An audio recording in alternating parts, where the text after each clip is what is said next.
오늘 함께 읽을 하나님 말씀은 신약성경입니다. 마가복음 7장 5절부터 13절 말씀까지 보겠습니다. 마가복음 7장 5절부터 13절 말씀입니다.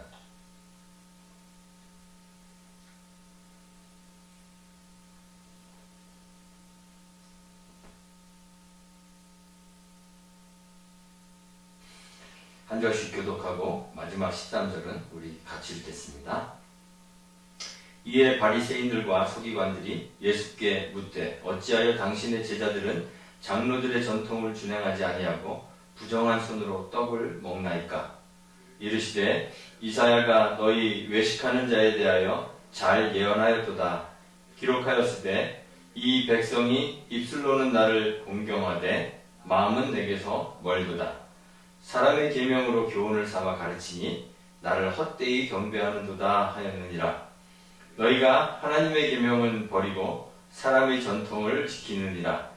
또 이르시되 너희가 너희 전통을 지키려고 하나님의 계명을 잘 저버리는도다.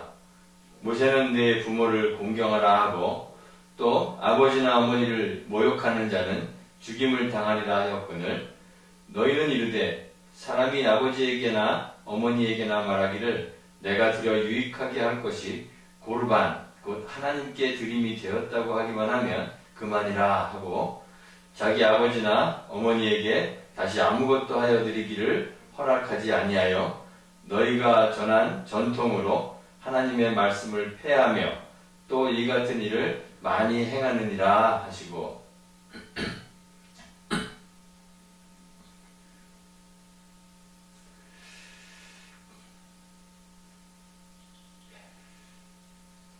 어젯밤에 말씀을 준비하면서 인터넷을 통해서 아주 슬프고 참담한 소식을 전해 들었습니다. 한국의 이태원에서 할로윈 파티를 하기 위해서 몰려든 젊은이들이 인파에 밀려서 양쪽에서 밀어대는 통에 무려 오늘 아침에 확인해 보니까 154명이 압사당하여 죽었습니다. 132명이 부상을 당했다는 그런 소식을 들었습니다. 이태원의 한 골목에 폭이 한 4m 정도밖에 안 되고 길이는 40-50m 되는 그 좁은 빗달길 골목에서 수많은 사람들이 몰려들어서 양쪽에서 이제 마주치게 되었고 지나갈 수 없을 정도로 많이 몰려서 어떤 사람들은 밑에 깔리기도 하고 또 어떤 사람들은 그냥 선체로 질식하여서 목숨을 잃었습니다. 그런데 참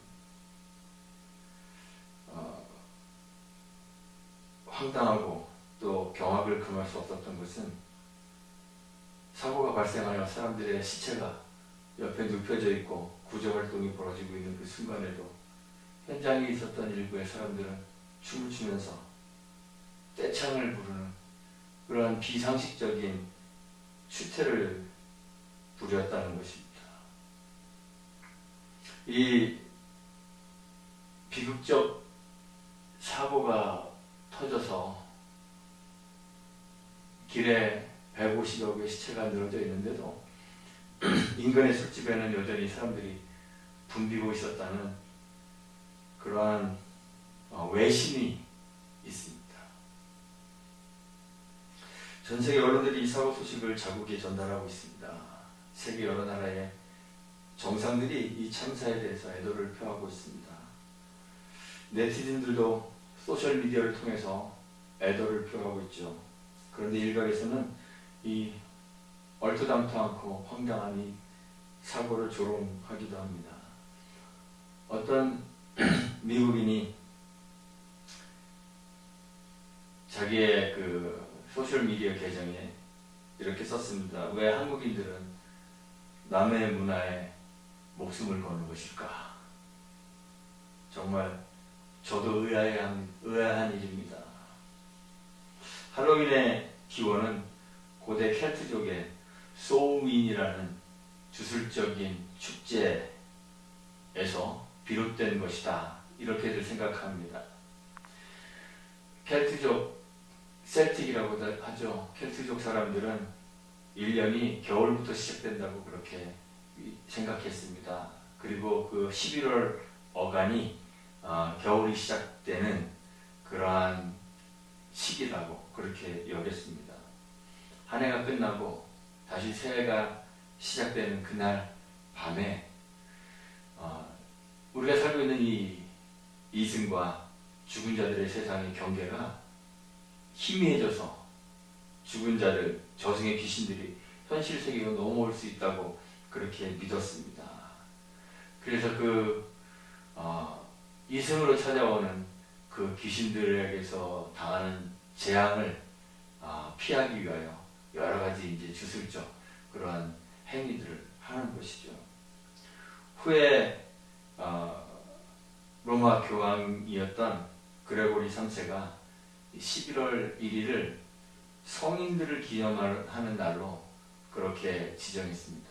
이교 문화의 이 날을 기독교적으로 만들기 위해서 성인들을 기념하는 날로 그렇게 정합니다.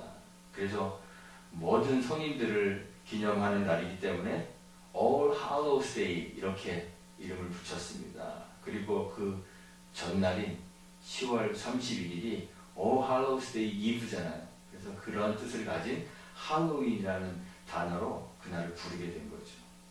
그런데 이 할로윈이 미국으로 넘어와서 미국의 상업주의와 결합하여서 오늘날 같이 커스튬 입고 또 집집마다 캔디를 얻으러 다니는 트릭과 트릿으로 대표되는 그런 축제로 발전하게 되었습니다. 오늘날 많은 기독교인들이 할로윈 문화에 대해서 비판하고 경계하고 있습니다. 어떤 사람들은 할로윈 문화에 대해서 단순히 재미로 하는 것이니까 아무런 문제 없지 않나 이렇게 이야기하는 사람도 있지만 이 할로윈이 가지고 있는 이교적인 기원 또는 성경에 보면 데살로니가전서 5장 22절에서 악은 어떤 모양이라도 버리라는 그 하나님의 말씀을 생각할 때 우리가 이 날을 조금 더 조심스럽게 경계의 눈을 가지고 바라볼 필요가 있지 않을까 이렇게 생각합니다. 사실 이 날은 우리 개혁교회의 신자들에게는 커스튬 입고 돌아다니는 축제보다는 훨씬 더 중요한 의미가 있는 날입니다.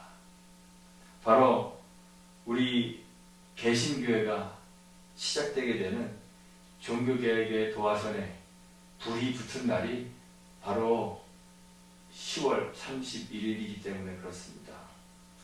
마틴 루터가 만성절 전날 그 할로윈 날에 1517년 10월 31일에 자신이 재직하고 있었던 비텐베르크 대학교의 그 성당의 교회 문 앞에 정문에 교황의 면죄부 판매를 비판하는 95개 조항의 반박문을 게시하면서 종교개혁이 시작되었습니다. 종교개혁의 중심 모토가 무엇인지 여러분들 아시나요?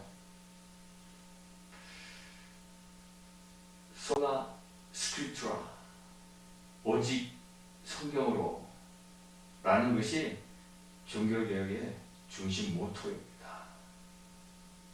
로마 교회도 물론 성경을 가지고 있었습니다.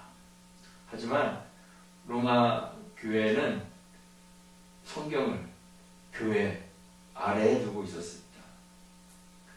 교회가 성경을 결정한다고 그렇게 이야기했습니다. 교회가 정경을 결정하는 거예요. 그 성경은 교회에 의해서만 해석되어야 된다고 그렇게 주장했습니다. 그런데 그 교회가 바로 사제입니다. 교황으로 대표되는 그 사제에 의해서만 성경이 해석될 수 있습니다.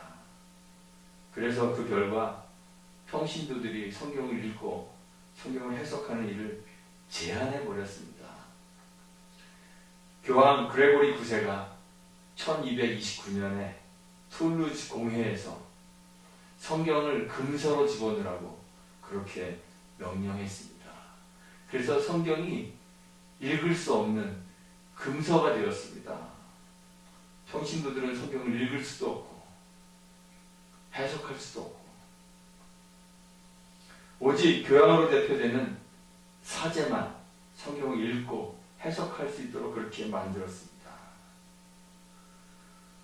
평신도들은 성경을 읽고 잘못 해석할 수 있기 때문에 성경을 못 읽게 만들었으니 교황이 해석하는 성경 해석에 오류가 있으면 될까요? 안 될까요? 안 되죠. 그래서 교황에 의해서 해석된 성경은 오류가 없다고 주장했습니다. 교부들의 주장, 종교회의가 결정하는 것들, 교황의 칙령, 이런 것들은 오류가 없는 교회의 전통이라고 그렇게 이야기하면서 이 전통에 따라서만 성경이 해석되어야 된다고 주장했습니다. 교회가 성경을 결정하고 성경이 어떤 것이 성경인지도 교회가 결정하고 또 그 결정하는 교회의 머리가 교황이고 교황은 그리스도의 대리자고 그러니까 성경과는 상관없는 수많은 전통들이 만들어졌습니다. 주 593년에는 연옥교리를 창안해내었습니다. 교황 그레고리 7세는 사제들의 결혼이 다 무효라고 선언하여서 사제의 독신주의를 주장했습니다. 지금도 그래서 로마 가톨릭 교회 사제들은 결혼하지 않죠. 결혼할 수가 없죠. 1190년도에 교황 클레멘트 3세는 면죄부를 죄를 용서할 수 있는 것으로 허용했습니다. 그래서 면죄부를 판매했습니다. 교황 보니파스 8세는 자기의 저서인 불운함 쌍탐이라는 그 책에서 이렇게 이야기합니다. 모든 사람은 구원을 받기 위해 로마 교황에게 승복해야 한다. 이런 비성경적인 결정들이 전통이 되어서 성경과 동등한 권위를 가지게 되었습니다. 어떤 의미에서는 성경보다 더 높은 성경 위의 권위를 가지게 되었습니다. 그리고 성경의 가르침들을 폐지하게 되었습니다. 성경의 가르침으로는 오직 하나님으로부터만 죄의 용서가 선언될 수 있음에도 불구하고 면죄부를 통해서 죄 용서의 권한이 교황에게 있다고 그렇게 주장한 것이에요. 성경은 분명하게 이야기합니다. 예수님만 길이고 진리고 생명이심으로 예수님으로 말미암지 않고는 아무도 아버지께로 올 자가 즉 구원을 얻을 자가 없다고 그렇게 이야기합니다. 그런데 로마 교회는 교황에게 승복하지 않으면 구원을 얻을 수 없다고 가르쳤던 것이죠. 종교개혁이 일어난 이후에도 여전히 이러한 가르침들이 사라지지 않습니다. 여전히 이런 전통으로 성경의 가르침을 폐지하고 있습니다. 1870년도에 바티칸 교회 포고령이 이렇게 포고했습니다. 교황의 무호성은, 교황은 오류가 없다는 것. 교황의 무호성은 로마 가톨릭 교회의 가르침으로서 만일 이를 믿지 않는다면 믿음이나 구원을 받을 수 없다. 이렇게 얘기했습니다. 교황이 오류가 없다고 믿지 않으면 구원받을 수 없다는 거예요. 그리고 거기에 덧붙여서 어느 누구라도 이런 가르침에 반발하고자 하면 그는 저주를 받을 것이다. 이렇게 저주까지 했습니다. 그 외에도 성경의 가르침을 역행하는 수많은 가르침과 주장들을 해왔죠. 이렇게 로마 교회의 가르침들이 성경에서 완전히 벗어나 버렸기 때문에 종교개혁자들은 다시 교회를 성경 위에 세우기 위해서 목숨을 걸고 개혁의 발걸음을 걷게 되었던 것입니다. 개혁자들은 이야기했습니다. 조직된 교회가 성경, 즉 정경을 결정할 수 있는 것은 아니다 그랬습니다. 우리는 하나님께서 우리에게 허락하신 그 성경들을 그저 발견할 뿐이다 라고 이야기했습니다. 사제나 전통이 성경을 해석할 수 없다고 이야기했습니다. 오직 성경만이 성경을 해석할 수 있는 유일한 툴이라고 이야기했습니다. 교황이나 교회의 권위, 전통, 이런 그 어떤 것도 성경과 동등하거나 성경 위에 있는 권위를 가질 수 없다고 이야기했습니다. 오직 성경만이 유일한 진리임을 주장했습니다. 우리가 받아들이고 있는 웨스트민스터 신앙고백을 요약한 12신조가 있습니다. 장로님들이 장로고시 볼 때 꼭 이 신조 시험을 보는데 그 첫 번째 조항에서 우리는 이렇게 고백합니다. 신구약 성경은 하나님의 말씀이니 신앙과 행위에 대한 정확무어한 유일의 법칙이다. 이렇게 고백하고 있습니다. 교회를 다시 하나님의 말씀 위에 세우는 그 개혁, 이것이 오늘날 우리가 이 종교개혁의 날을 기념하는 이유입니다. 예수님 시대에도 그랬습니다. 유대인들은 성경의 가르침을 잘 따르기 위해서라는 명목으로 장로들의 전통들을 만들어냈습니다. 안식일을 기억하여 거룩히 지켜라. 그러면 그 안식일을 기억하기 위한 전통들을 만들어내는 거예요. 그래서 안식일날 걸어갈 수 있는 거리는 얼마큼이고, 그래서 그거를까지 걸어가면 일이 아니고 그 이상 걸어가면 일이고, 바늘을 꽂으면 일이고, 빼는 것도 일이고, 글자도 5글자 이상을 쓰면 일이고, 5글자를 지우는 것도 일이고, 이런 전통들을 만들어냅니다. 그리고 그 전통들을 지키느라 성경이 말하고 있는 그 하나님 말씀은 무시하고 폐지하게 되었습니다. 오늘 성경에 보면 예수님의 제자 중 몇몇 사람이 씻지 않은 손으로, 유대인들의 입장에서 볼 때는 부정한 손으로 떡 먹는 것을 바리새인들과 서기관들이 보았습니다. 바리새인들과 모든 유대인들은 장로들의 이 전통을 지키기 위해서 손을 잘 씻지 않고서는 음식을 먹지 않았습니다. 시장에서 밖에 나갔다 돌아오면 물로 깨끗하게 자기를 씻지 않고서는 음식을 먹지 않았습니다. 음식을 먹기 전에 항상 물을 마시는 잔이나 주발이나 이러한 놋그릇을 다 깨끗하게 씻어야만 음식을 먹었습니다. 그런 바리새인들이 손 씻지 않고 떡 먹고 있는 주님의 제자들을 보고서는 예수님에게 도전한 거예요. 왜 당신의 제자들은 장로들의 전통을 준수하지 않느냐 따졌습니다. 그들의 도전에 예수님은 장로들의 유전이 하나님의 말씀, 즉 하나님의 계명이 아님을 분명히 하셨습니다. 그 장로들의 유전을 가리켜서 오늘 8절 말씀해 보니까 사람의 전통이라 이렇게 지칭하셨습니다. 하나님을 경배하는 척하면서 하나님의 말씀이 아닌 사람의 계명으로 교훈하고 그것을 교훈 삼아 가르치고 있다고 그들을 비판하셨습니다. 입술로는 하나님을 공경하는 척 하지만 마음은 하나님에게서 멀리 떠나져 있는, 그래서 하나님과는 상관없이 헛되이 경배하는 그들을 주님이 책망하십니다. 그들은 하나님의 계명을 잘 지키고 있다고 그렇게 철석같이 믿고 있었는지는 모르지만 사실은 하나님의 계명을 지키고 있는 것이 아니라 사람의 전통만을 지키고 있었던 것이고, 그 사람의 전통을 지키기 위해서 하나님의 계명을 버리고 있다고 주님이 말씀하셨습니다. 그리고 그 한 예로 고르반에 대해서 말씀하셨습니다. 이 고르반이라는 히브리 단어는 원래 제물, 제사, 그러한 의미를 가지고 있습니다.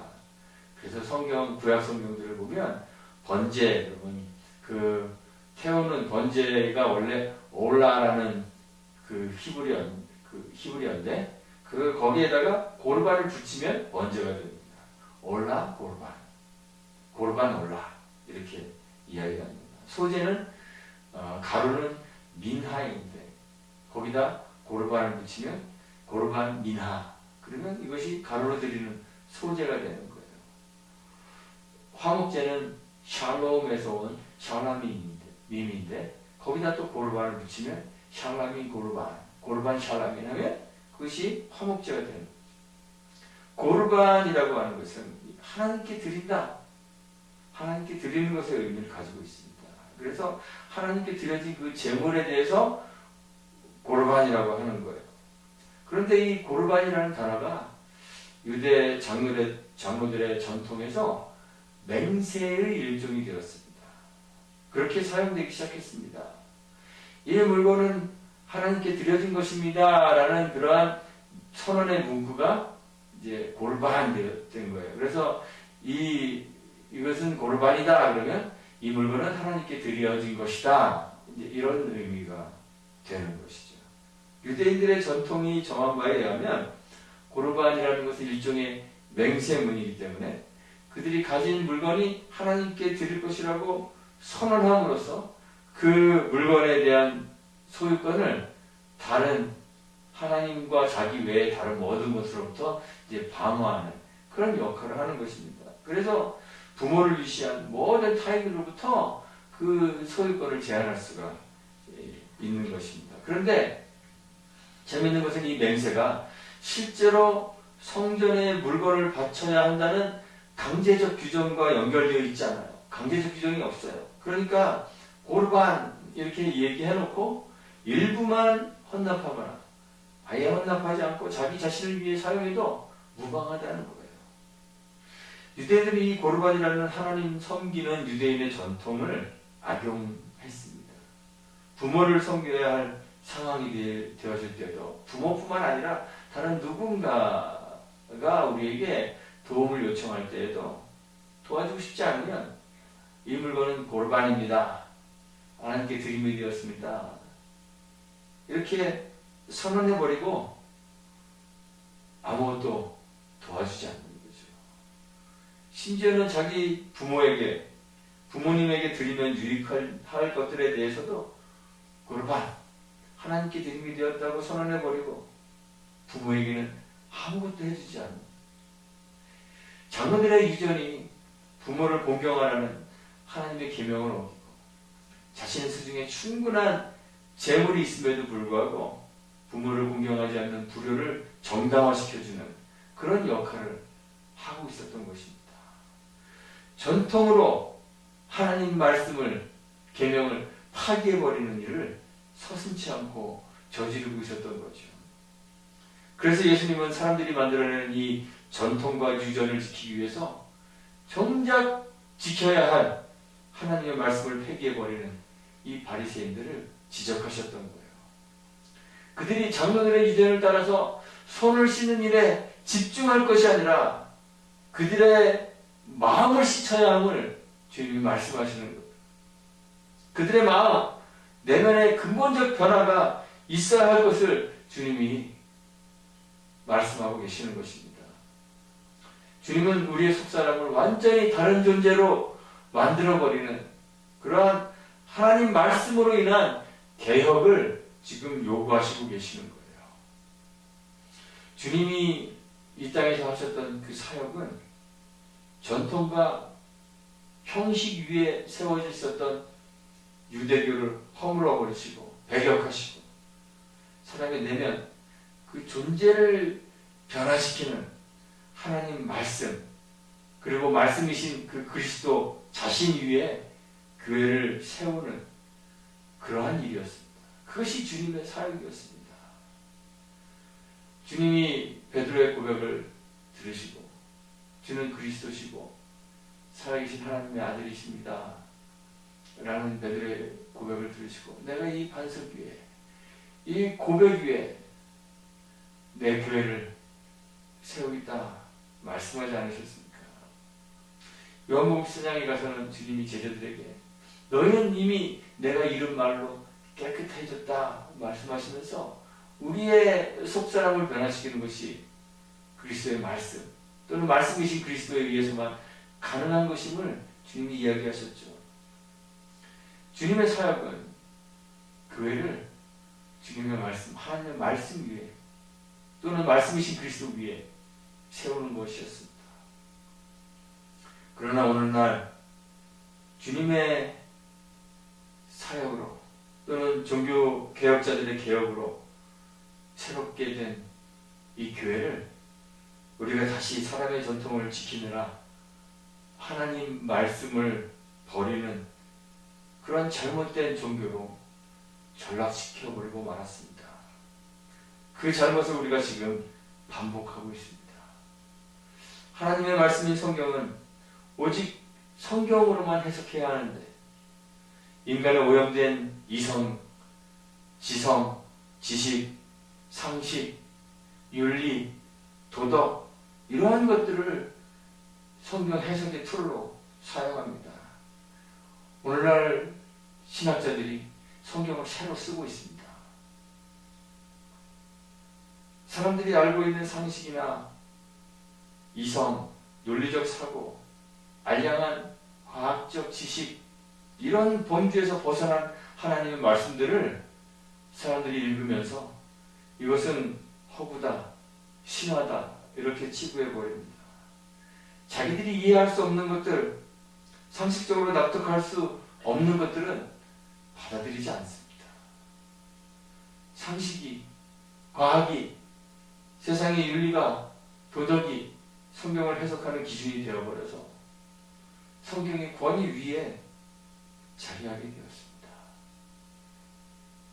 이제는 성경이 하나님이 세상을 말씀으로 창조했다고 아무리 이야기해도 과학이라는 이름을 가진 그 진화론으로 성경을 해석하기 때문에 도무지 성경을 받아들이지 않습니다. 하나님의 구원도 우리가 가야 할 하나님 나라도 사람의 유전 때문에 다 폐기되어 버렸습니다. 우리의 이성으로 이해하고 납득하기 어렵기 때문에 예수 그리스도의 신성도 부인합니다. 영혼의 구원과 실제 하는 영원한 하나님 나라를 부인합니다. 받아들이지 않습니다.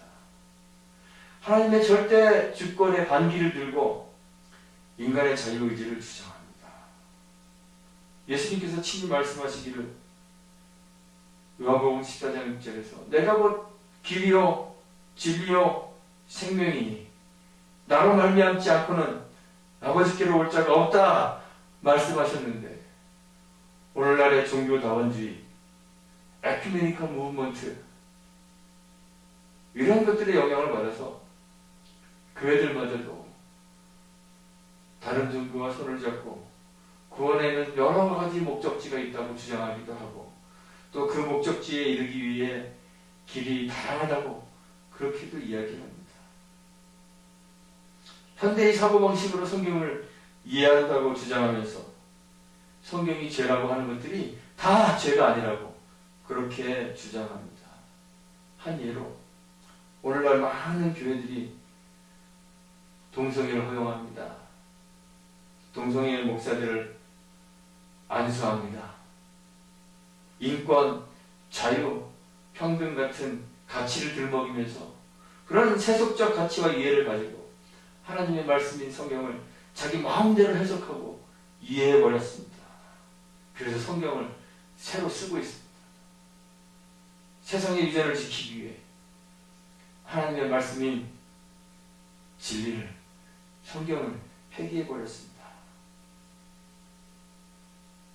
자유주의자들만 그런 것이 아닙니다. 오늘날 복음주의 교회라고 하는 우리들도 성공주의, 번영주의, 물질주의가 마치 진리인 것처럼 여기고 떠받들고 있습니다. 물질의 축복을 받고 부흥하고 성장하고 사람들이 많아지고 부유해지는 것이 하나님의 존재의 증거, 하나님이 함께 하시는 증거라고 받아들이고 있습니다. 주님은 우리에게 자기를 부인하라고, 자기 십자가를 지고 주님을 좇으라고 명령하고 계시는데 우리는 주님의 명령 따르는 것은 꺼려하고 주저하면서 사람의 유전인 성공주의 신앙, 물질주의적인 삶의 방식을 고수하고 따르고 있습니다. 교회나 개인의 성공 여부를 그 사람이 가진 소유, 물질, 번영주의에 입각해서 판단하고 있지 않습니까? 교회가 부흥해서 교인 수가 많아지면 성공한 목사님이라고 그렇게 부르잖아요. 저 같은 사람은 완전 실패한 목사잖아요. 그렇게 따지면. 사람의 계명으로 교훈을 받아 가르치고 배우고 있기 때문에 오늘 본문의 주님의 말씀처럼 우리는 헛되이 주님을 경배하고 있는 거죠. 말씀으로 돌아가서 하나님의 말씀 위에만 서 있는 교회로 돌아가기 위해 종교개혁자들이 목숨을 걸고 솔라 스크립투라 오직 성경으로를 외쳤는데 이제 그 개혁의 후손이라는 우리들은 다시 사람의 유전을 따르느라 하나님 말씀을 뒷전으로 밀어놓고 말았습니다. 개혁된 교회는 계속 개혁되어야 합니다. 종교개혁자들이 그랬습니다. 한번 개혁된 교회는 계속 개혁되어야 한다고 했습니다. 어떠한 이념이든 어떠한 사상이든 어떠한 주장이든 본래의 상태 이상으로 정화될 수 없다고 그렇게 이야기했습니다. 아무리 좋은 사고와 생각과 사상을 가지고 있다 하더라도 시간이 지나면 더 좋아지는 것이 아니라 타락하고 더러워질 수밖에 없기 때문에 아무리 개혁된 교회라 할지라도 그냥 멈춰 서 있으면 다시 진리인 하나님의 말씀으로부터 멀어질 수밖에 없기 때문에 종교개혁자들이 한번 개혁된 교회는 계속 개혁되어야 한다고 그렇게 이야기했습니다.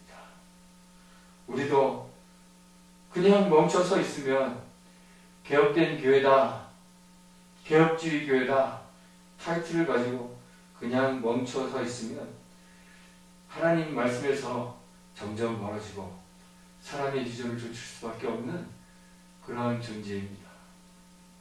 그렇기 때문에 우리는 끊임없이 우리 자신을 개혁의 대상으로 삼고 개혁해 나가야 합니다. 사람의 이성적 사고, 윤리와 도덕, 과학적 지식 같은 사람의 유전, 인간의 욕심 이런 것들이 투영된 성경은 과감하게 버리고 반대로 스스로 말씀하시는 하나님의 말씀에 귀를 기울여야 합니다. 성경을 해석하게 하고 그리고 그 말씀을 듣고 실천해야 합니다. 교회를 그리고 우리 개인의 삶을 세상의 지식과 사람의 유전이 아닌 하나님의 말씀의 반석 위에 굳게 세워야 합니다. 전통이나 세속적 지혜와 윤리가 아닌 하나님의 말씀이신 주님에게로 우리가 돌아가고 말씀을 회복하고 그 말씀 위에 우리의 교회와 우리의 삶을 세워나가야 하는 것입니다. 고르반 우리는 다 하나님 것이지 쉽게 이야기합니다. 세상의 유전 때문에 말씀을 폐기하는 것이 아니라 솔라 스크립투라 오직 말씀으로 말씀 위에 교회와 삶을 세우는 저와 여러분들이 되었으면 좋겠습니다. 세상의 지혜로 말씀을 이해하는 것이 아니라 그것과는 정반대로 말씀을 통해 세상을 바라보십시오. 여러분들이 말씀을 몰라서 말씀을 이해 못하는 것이 아닙니다. 우리는 1년에도 수백 편의 설교를 듣고 또 어떤 분들은 성경을 100독도 하고 200독도 하고 많이 있습니다. 유튜브 안에 들어가시면 수많은 설교가 유튜브에 떠돌아다닙니다. 물론 거기서는 여러분들이 듣지 않으셨으면 하는 그런 종류의 설교들도 많이 있지만 수없는 하나님의 말씀들이 떠돌아다닙니다. 몰라서 못 지키는 것은 아닙니다. 그 말씀의 툴을 가지고 세상을 보려고 하는 여러분들의 의지가 없어서 그렇습니다. 말씀의 툴을 가지고 세상을 바라보게 되면 너무나 많은 것들을 우리가 포기해야 하고 우리의 십자가를 지어야 하기 때문에 우리는 말씀의 툴로 세상을 보려고 하지 않습니다. 반대로 세상으로 말씀을 이해하고 싶어 합니다. 그런데 오늘 종교 개혁의 날을 기념하면서 다시 말씀을 우리의 신조가 고백하는 것처럼 우리 삶과 생활에, 신앙과 생활에 유일한 법칙으로 여러분들이 알고 말씀을 통해 세상을 바라보고 이해하고 세상과 다른 하나님의 말씀에도 순종하고 결단하여서 말씀 위에 서는 개혁의 길을 계속 걷는 저와 여러분들이 되시기를 주님의 이름으로 축원하고 부탁드리겠습니다. 이렇게 기도하겠습니다. 하나님 감사합니다. 우리를 홀로 두지 않으시고 우리에게 다가오셔서 말씀하시니 감사합니다. 우리가 세상의 소리에 귀를 기울이지 않도록 하시고 말씀하시는 하나님의 음성에만 귀를 기울이도록 도와주옵소서.